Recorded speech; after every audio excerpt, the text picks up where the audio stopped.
Well, this one's going to have some people talking for sure. A provost judge apparently giving praise to a molester that he is about to sentence in court.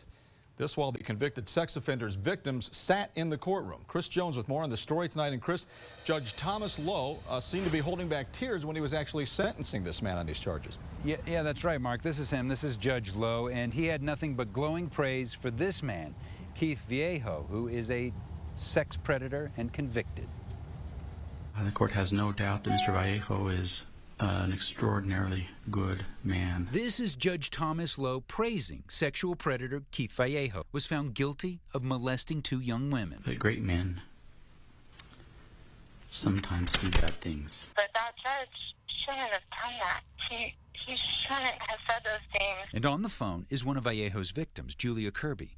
She was in the courtroom when Lowe, apparently holding back tears, sentenced the man who sexually abused her and another over and over again while they stayed in his home 3 years ago. And for him to say that in a courtroom in front of the victim who was abused and raped by this man was unacceptable. It reinforces that nobody's going to believe you. Turner Bitton with the Utah Coalition Against Sexual Assault says when a judge praises the perpetrator, it tells the victim they're to blame. At the end of the day, we're still going to tell you that your perpetrator was a good person, that they made a mistake, and that somehow it was still your responsibility. I maintain my innocence. Vallejo, who is a former LDS bishop, never admitted to the crimes, and the judge, Julia says, never made him take responsibility. He never once said to Keith that you are guilty and you need to own up to these crimes. He said, you're a great man, and I believe that you're this wonderful person.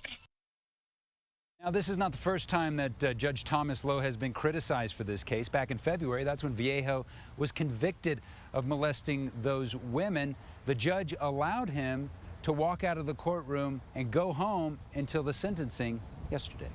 Guys, back to you. All right, Chris, thanks.